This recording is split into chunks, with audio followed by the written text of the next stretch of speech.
Thousands of civilians have fled western Mosul as Iraqi forces continue to push back Islamic State militants. The United Nations is building a camp just south of the city to take the flood of people who are suddenly without homes.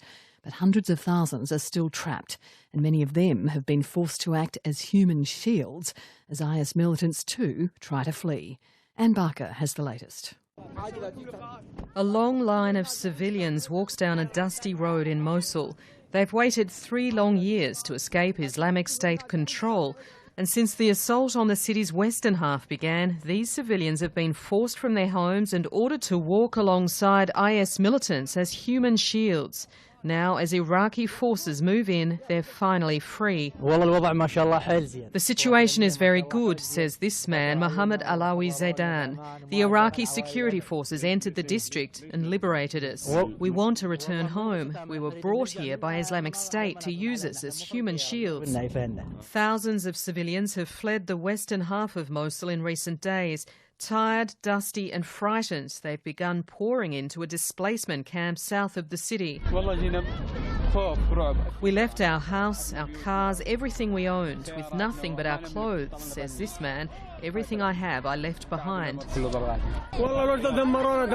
There's no water, no food, no bread, nothing, says another. We're free, our families are over there ahead of us and we are here. What can I say? We got out of the land of infidels. Truly, it's the land of infidels. But many civilians have been caught in the crossfire as they try to flee. Safana Hamad mourns the death of her daughter in a mortar attack. Grief-stricken, she clutches the girl's rag doll and sobs. Najah Ahmed lost 3 of her family in a roadside bomb. My son Riyadh was very beautiful, she says. We got out because there was heavy bombing and we walked and a roadside bomb went off on my daughter-in-law. My daughter-in-law flew up in the air and her son also, and my son. His face was destroyed.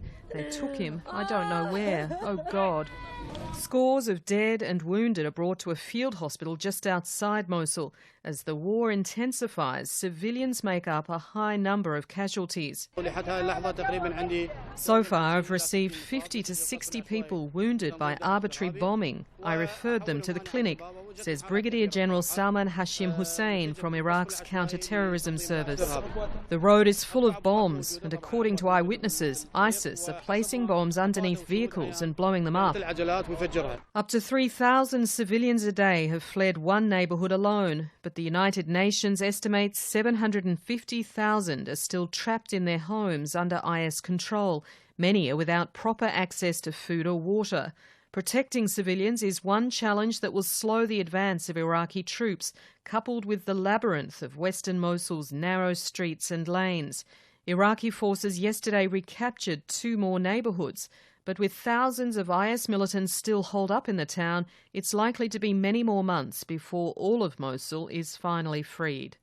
Anne Barker with that report.